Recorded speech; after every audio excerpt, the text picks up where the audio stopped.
Hello मेरे प्यारे प्यारे गोरे गोरे बच्चे, कैसे हैं आप सभी लोग। आप सभी का स्वागत है हमारे चैनल पे।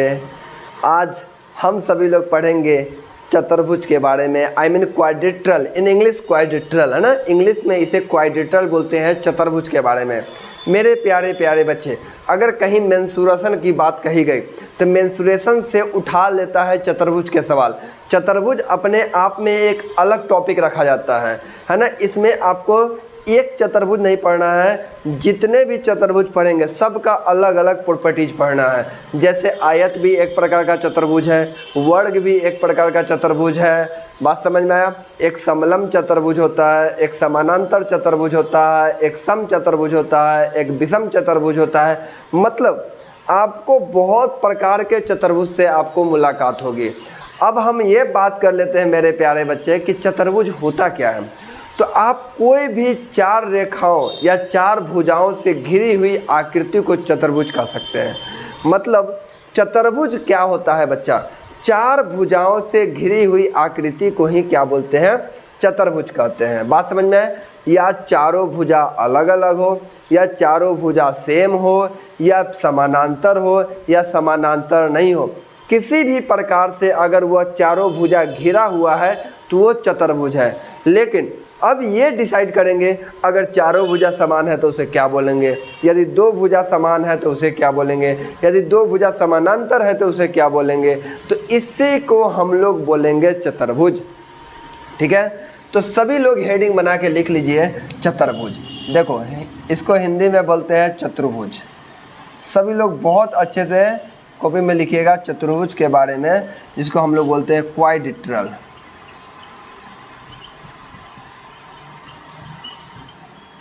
चतुर्भुज।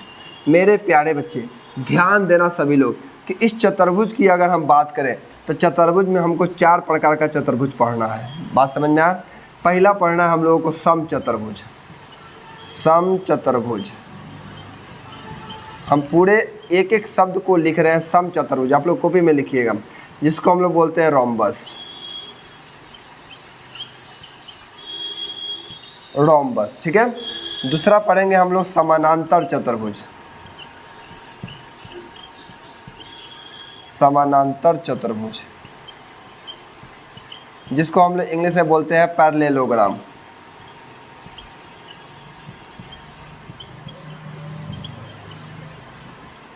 तीसरा हम लोग पढ़ेंगे मेरे प्यारे बच्चे समलंब चतुर्भुज।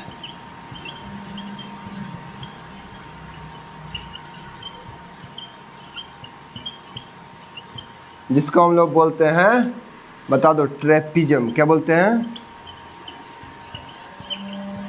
ट्रेपीजियम। और चौथा हम लोग पढ़ेंगे विषम बाहु चतुर्भुज। मतलब जिसकी कोई भुजा आपस में बराबर ना हो, उसी को हम लोग बोलेंगे विषम बाहु चतुर्भुज। ठीक है, विषम बाहु चतुर्भुज। इसके इंग्लिश में बोलते हैं स्केलन क्वाड्रिलेटरल। ठीक है, स्केलन क्वाड्रिलेटरल आप लोग लिख सकते हैं। पहला हो गया रोम्बस, दूसरा हो गया पैरेललोग्राम, तीसरा हो गया ट्रेपीजियम, चौथा हो गया स्केलन। अर्थात हम बोल सकते हैं समचतुर्भुज, समानांतर चतुर्भुज, समलंब चतुर्भुज और विषम बाहु चतुर्भुज, है ना। ये सभी के बारे में आपको एकदम वन बाय वन ऐसा सिखा देंगे कि मैं भी आपको दूसरा समझने की ज़रूरत नहीं होगी। तो सभी लोग हेडिंग बना के लिखिएगा रोम्बस यानी सम चतुर्भुज के बारे में। सम चतुर्भुज, धीरे धीरे एक एक चतुर्भुज के गुण को हम लोग पढ़ते चलेंगे और बनाते चलेंगे।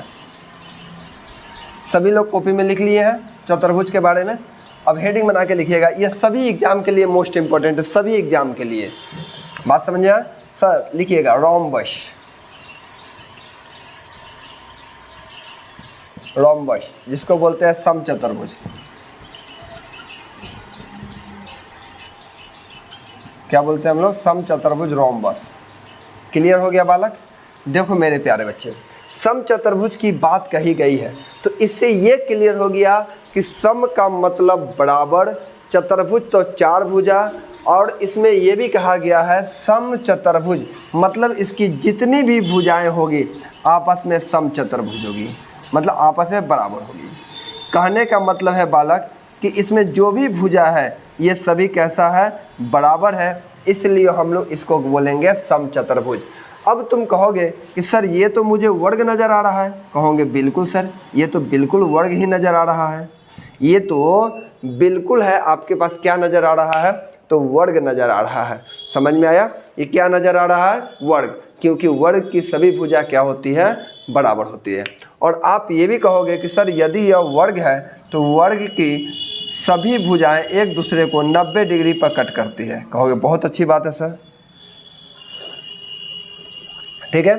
अब तुम यहाँ देखो कि यदि यह वर्ग है तो वर्ग के विकर्ण भी होंगे, वर्ग के कितने विकर्ण होंगे, तो 2 विकर्ण होंगे, और दोनों विकर्ण जो होंगे आपस में एक दूसरे को समद्विभाजित करेंगे और साथ में कितना डिग्री का कोण बनाएंगे, तो कहोगे सर 90 डिग्री का कोण बनाएंगे, कहोगे बहुत अच्छा सर, लाजवाब, समझ में आ गया, क्लियर हो गया। सभी भुजा बराबर होंगे, सभी कोण 90 डिग्री होंगे, सभी भुजा पे 90 डिग्री का कोण बनेगा, सभी विकर्ण पे 90 डिग्री का कोण बनेगा। इसका मतलब है कि यहाँ भी 90, यहाँ भी 90, ओवरऑल जितना भी है सब पर क्या बनेगा, 90 डिग्री का कोण बनेगा। यहाँ तक सबको पता है। लेकिन मेरे प्यारे बच्चे, अगर हम समचतुर्भुज को या चतुर्भुज को थोड़ा सा अगर हम मूव कर दे, घुमा दे, जैसे ये चतुर्भुज, अब ये एक्चुअल चतुर्भुज आ गया, देख लो, ये भी चतुर्भुज है, ये भी चतुर्भुज है, लेकिन चतुर्भुज का फोटो ऐसे भी बनता है, ऐसे ही बनता है, दोनों गड़बड़ है। लेकिन ये जो है ये हो सकता है, लेकिन ये नहीं हो सकता है, बात समझे। अब देखो इस चतुर्भुज में भी सर विकर्ण होंगे, क्योंकि इसकी सभी भुजा को आपस में हम क्या कर रहे हैं बालक, बोलो तो, सभी भुजा को आपस में बराबर कर दिए। जैसे ही सभी भुजा को आपस में बराबर करेंगे तो इसमें भी 90 डिग्री का यहाँ भी कोण बनेगा, यहाँ भी बनेगा, 90 डिग्री का सब जगह कोण बनेगा, 90 डिग्री का कोण। जब यहाँ 90 डिग्री का कोण बनेगा तो बालक यहाँ भी 90 डिग्री का ही कोण बनेगा, बात समझ में आया। लेकिन ये वर्ग नहीं हो सकता है, लेकिन ये समचतुर्भुज हो सकता है, लेकिन यह वर्ग नहीं हो सकता है। कहोगे सर आखिरकार ऐसा क्यों होता है, बात समझे, आखिर ऐसा क्यों कि वर्ग को हम लोग समचतुर्भुज बोले, लेकिन समचतुर्भुज को वर्ग क्यों नहीं बोल सकते हैं। इसका रीज़न है 90 डिग्री पर तो कटेगा ही कटेगा, ये जो चतुर्भुज है ये 90 डिग्री पर फिक्स है कटेगा। लेकिन मेरे प्यारे बच्चे, इसमें एक चीज़ आपको ये पता चल रहा है कि इसके जो विकर्ण होते हैं, डायगोनल होते हैं, ये बराबर बराबर होते हैं।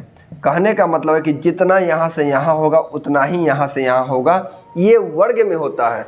लेकिन समचतुर्भुज में ऐसा नहीं है, रोम्बस में ऐसा नहीं है, ये दोनों विकर्ण जो होंगे आपस में बराबर नहीं होंगे।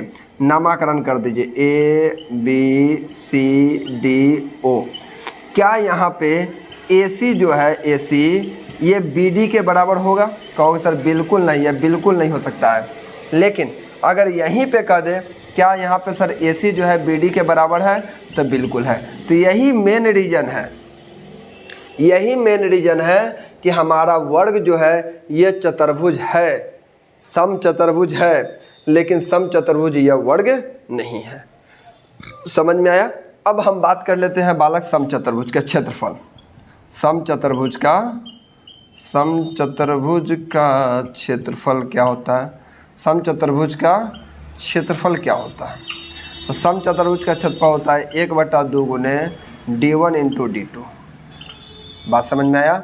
इसका यही फार्मूला होता है, इसको याद रखिए कि समचतुर्भुज का कभी भी आपको क्षेत्रफल पूछे तो आपको क्या करना है, 1/2 गुने D1 × D2, मतलब एगो कोई भी हो सकता है D1, एगो कोई भी हो सकता है D2, मतलब D1 × D2 करेंगे, हमारा समचतुर्भुज का क्षेत्रफल निकलेगा। अगर हम यहाँ परिमाप की बात करें, परिमाप पेरीमीटर, तो आपको 4 गुने भुजा यही होता है। बात समझ में आया। तुम कहोगे कि यदि सर यहाँ अगर 90 डिग्री का कोण बन रहा है तो इसका नामकरण हो जाएगा कर्ण, मतलब यहाँ भी कर्ण, ये भी कर्ण, ये भी कर्ण, सभी कर्ण ही बनेंगे, बाकी ये लंब आधार कुछ भी हो सकता है, वो आप पर डिपेंड करता है। बात समझ में आया। अब मेरे प्यारे बच्चे देखो, अब तुम कहोगे कि सर यदि ये जो ये है तो ये होना चाहिए, बिल्कुल, क्योंकि ये तो वर्ग नहीं हो सकता है। एकदम सही बात है सर, ये तो वर्ग नहीं हो सकता है। चलो, वर्ग समचतुर्भुज का क्षेत्रफल 1/2 गुने D1 × D2, वर्ग का परिमाप बराबर क्या हो गया, 4 गुने भुजा, और समचतुर्भुज का परिमाप भी कितना होता है, 4 गुने भुजा, दोनों बराबर है। सर इसकी भुजा 90 डिग्री पर, इसका विकर्ण भी 90 डिग्री पर, इसको D1 इसको D2।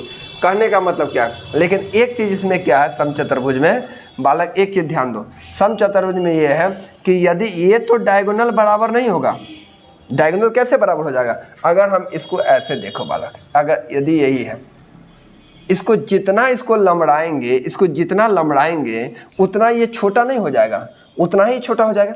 जितना इसको लंबड़ाएंगे उतना ही ये छोटा होगा, और ये लंबड़ेगा तो इसका डायगोनल बड़ा होगा, इसका डायगोनल छोटा होगा। तो आखिरकार ये जो डायगोनल है एक दूसरे को काट तो रहा है, विभाजित कर रहा है, लेकिन बराबर बराबर ये दोनों का डायगोनल नहीं है। लेकिन आखिरकार ये डायगोनल अगर सिंगल डायगोनल अगर कट रहा है तो ये बराबर बराबर जरूर होगा, है ना, क्योंकि ये बराबर बराबर जरूर होगा, ऐसा पॉसिबल है पूरे 100%।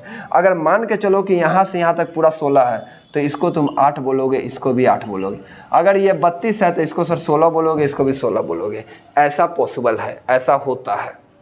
बात समझे? ऐसा आप लोग गलती नहीं करेंगे। समझ में आ गया सभी को? इसमें किसी को कोई डाउट, कोई दिक्कत नहीं है यहाँ तक? बहुत अच्छा, सबको समझ में आ गया। ये समचतुर्भुज क्या होता है, समचतुर्भुज का परिमाप क्या होता है, कैसे निकालते हैं। वर्ग को हम लोग समचतुर्भुज कहते हैं, समचतुर्भुज को वर्ग नहीं कर सकते हैं। एकदम सही बात है, क्योंकि इसका डायगोनल बराबर नहीं होता है। बाकी सारा क्राइटेरिया इसी पर फिक्स होता है। बात समझ में आला कि ना? आया। चलो बच्चा, जैसे एक छोटा सा सवाल देते हैं। जैसे आपको बोलेगा कि एक समचतुर्भुज है, कहेंगे बहुत अच्छी बात है सर, एक समचतुर्भुज आपने दे दिया जिसका डायगोनल दे दिया गया है विकर्ण D1, मतलब 2 विकर्ण की लंबाई आपको दे दिया, एक का 16 दे दिया है और दूसरा विकर्ण आपको 24 दे दिया है। अब कहा गया कि समचतुर्भुज का क्षेत्रफल निकालें। कैसे बनाओगे? तो सबसे प्यारे प्यारे बच्चे, सबसे पहले क्या करेंगे, एक समचतुर्भुज हम बनाएंगे। बना लिए समचतुर्भुज। इस समचतुर्भुज में क्या होता है कि अगर डायगोनल, कोई भी डायगोनल को पहला डायगोनल मान सकते हैं। अगर ये 16 है तो कहोगे सर ये 8 होगा, दूसरा 8 होगा। अगर यहाँ 24 है तो ये कहोगे सर ये 12 होगा, ये कितना हो जाएगा? 12 हो जाएगा। लेकिन इससे तो कोई मतलब ही नहीं है, इसको आधा करने का कोई मतलब नहीं है, क्योंकि हमको ये पता है ना, हमको ये पता है कि समचतुर्भुज का क्षेत्रफल होता है 1/2 गुने D1 × D2। तो ये लिखने का ज़रूरत ही नहीं है। 1/2 गुने 16 गुने कितना हो जाएगा? 24। इसको काट देंगे 8 बार में, 16 8 जितना होता है, 8 चौका 32, 8 दूना 16 3 11, 16 3 19, 192। बात समझ में आया? तो यही कर सकते हैं। बात समझ में आया? कोई डाउट, कोई दिक्कत नहीं है। समझ में आ गया? बहुत अच्छा से। हाँ, ये भी सवाल आपसे पूछा जा सकता था कि यदि समचतुर्भुज की एक भुजा आपको दे दिया है, ध्यान देना, समचतुर्भुज का एक भुजा आपको दे दिया गया। क्या दे दिया गया है? 41। कितना दे दिया गया? एक भुजा आपको 41 दे दिया गया। ध्यान से समझना, इधर हम दे रहे हैं, एक समचतुर्भुज बना रहे हैं। एक समचतुर्भुज की आपको एक भुजा, समचतुर्भुज है, याद रखना, ऐसा नहीं समानांतर पढ़ लेना। इस समचतुर्भुज की सभी भुजा आपस में बराबर होती हैं। अब देखो, एक भुजा 41 दे दिया गया है, ठीक है, और दूसरी भुजा आपको जो दे रहा है, दूसरी भुजा कितना दे रहा है, पहले ये ध्यान दीजिएगा, 40। दूसरी भुजा कितना दे दिया गया? 80।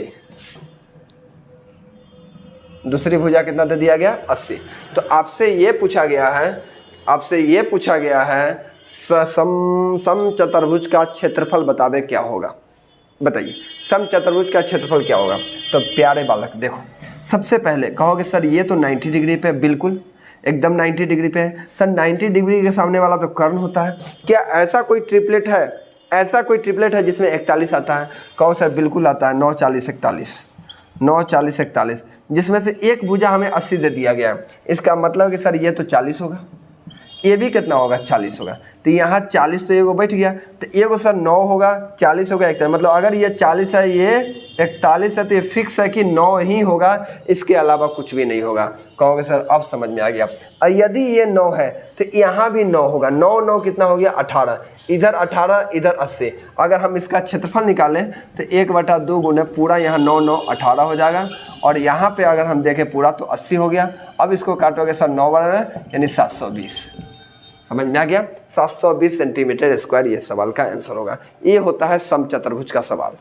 बात समझ में आए? ये कैसा सवाल होता है? समचतुर्भुज का सवाल। जैसे एक सवाल और आपको बताते हैं समचतुर्भुज से,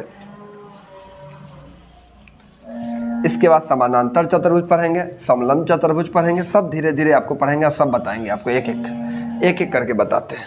देखो, अगर दे दिया गया है समचतुर्भुज का परिमाप, समचतुर्भुज का परिमाप 52 सेंटीमीटर। समचतुर्भुज का परिमाप कितना सेंटीमीटर? 52 सेंटीमीटर है। तो समचतुर्भुज का क्षेत्रफल बताओगे, कैसे बनाओगे? तो प्यारे बच्चे देखो, समचतुर्भुज का परिमाप हमको पता है कि सर परिमाप होता है 4 गुने भुजा। इसका वैल्यू कितना दे दिया गया? 52। 13 चौका 52। ए का मतलब भुजा कितना आ जाएगा? 13। मतलब भुजा कितना आ गया? 13। तुम कहोगे सर ये तो समचतुर्भुज है। बहुत अच्छी बात है सर। अगर इसके ये विकर्ण देख ले, अगर ये विकर्ण देख ले, हाँ, परिमाप देने के बाद आपको ये फिक्स है बालक कि ये आपको ऑप्शन पे भी डिपेंड करेगा। अगर सिर्फ परिमाप दिया गया तो फिर ऑप्शन पे डिपेंड करेगा, अदरवाइज आपको एक भुजा आपको दे देगा या एक विकर्ण आपको दे देगा। बात समझ में आया? एक विकर्ण मान के चलो, आपको डायगोनल दे दिया 10, एक डायगोनल आपको कितना दे दिया गया? 10। अब पूछेगा क्षेत्रफल क्या होगा? तो तुम कहोगे सर यहाँ से यहाँ तक भुजा था आपने तो 13 बना दिया, यहाँ से यहाँ तक आपका 13 भुजा है, ये तो 90 डिग्री है, ये पूरा विकर्ण है।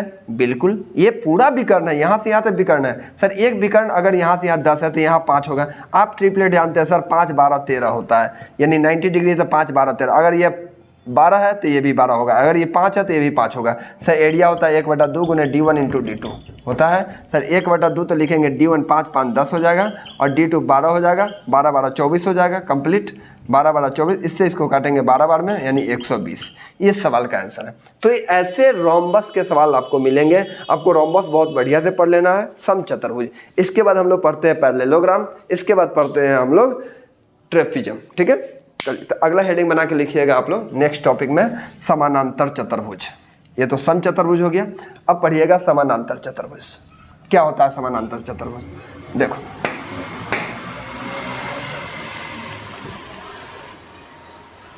समानांतर चतुर्भुज क्या होता है, जिसको पैरेललोग्राम बोलते हैं, समानांतर चतुर्भुज।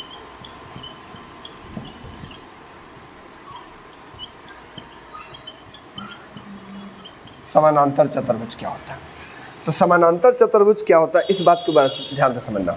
समानांतर चतुर्भुज, देखिए समानांतर मतलब आमने सामने का अंतर बराबर होना चाहिए, वही होता है समानांतर।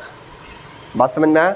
आमने सामने का अंतर क्या होना चाहिए? बराबर होना चाहिए, वही होता है समानांतर। यानी आमने सामने की जो भी भुजाएं हैं वो क्या होनी चाहिए? बराबर होना चाहिए, वो समानांतर।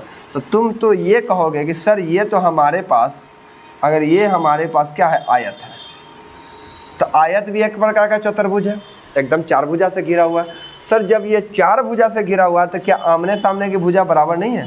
एकदम आमने सामने की भुजा क्या है? बराबर है। जितना यहाँ से यहाँ, अगर ये 5 है तो ये 5 है, अगर ये 12 है तो ये भी कितना हो जाएगा? 12 हो जाएगा कंप्लीट। लेकिन ये समानांतर चतुर्भुज है। क्लियर? समानांतर चतुर्भुज में यहाँ 90 डिग्री का एंगल बनता है। बात समझे? अब यहाँ से देखिए, अब यहाँ से आपको ये देखना है कि सर ये कैसा चतुर्भुज है? तो सर ये समानांतर चतुर्भुज है। इसी को हम ऐसे तनका मूव कर दिए, इसी को हमने ऐसे बना दिया, ऐसे बना दिया। ऐसे बनाने के बाद मूव हो गया सर, तो इसका ये भुजा ये भुजा ये भुजा ये बराबर हो गया। तो यहाँ से ऊंचाई एक लाइन हमको खींचना पड़ता है, जिसको हम लोग क्या बोलते हैं? एच। यहाँ से यहाँ तक की बराबर जो होता है, जो समानांतर तो होगा लेकिन ये डिफरेंट नहीं है। ये डिफरेंट नहीं है कि दोनों भुजा बराबर होगा, समानांतर होगा लेकिन डिफरेंट नहीं है कि बराबर होगा। ये आगे भी जा सकता है, थोड़ा छोटा भी हो सकता है, बड़ा भी हो सकता है, ये डिफरेंट नहीं है। ठीक है, इसको हम कर देते हैं ए, इसको ए, तो ये भी है, बराबर है ना? ये एच है, नहीं सही भुजा है, ये बराबर है। ये इसको हमने बी बना दिया। क्लियर? क्योंकि ये समानांतर मतलब आमने सामने की भुजा का अंतर भी बराबर होना चाहिए और ये एक दूसरे को काटे भी नहीं, तो ये बराबर होगा। ठीक है, अब इसका हम क्षेत्रफल निकालते हैं। तो क्षेत्रफल होता है आधार गुने ऊंचाई, आधार गुने ऊंचाई। इसका आधार क्या है सर? ए है। ऊंचाई क्या है? ये पूरा एच है, तो ए इंटू एच इसका क्षेत्रफल होता है। परिमाप वही होता है 2 into L plus B. L plus B मतलब लंबाई प्लस चौड़ाई, वही आंसर होगा। यही होता है समचतुर्भुज। अब तुम कहोगे सर वर्ग समचतुर्भुज है कि नहीं? बिल्कुल, वर्ग सम भी है और समानांतर भी है। इसलिए वर्ग जो है, क्योंकि देखो आमने सामने का भुजा क्या है? बराबर है, तो वर्ग भी है समानांतर भी है, इसलिए वर्ग को हम लोग समानांतर चतुर्भुज बोलते हैं और समचतुर्भुज बोलते हैं। एकदम क्लियर हो गया? नेट एंड क्लीन बेस्ट से। कोई दिक्कत यहाँ तक? किसी को कन्फ्यूजन नहीं? समानांतर चतुर्भुज और समचतुर्भुज में यही अंतर है। इसके बाद हम लोग पढ़ेंगे नेक्स्ट क्लास में समलंब चतुर्भुज और ट्रेपीजियम के बारे में। ठीक है, तो आज के लिए हम इतना ही रहने देते हैं। ठीक है बच्चा, गुड बाय।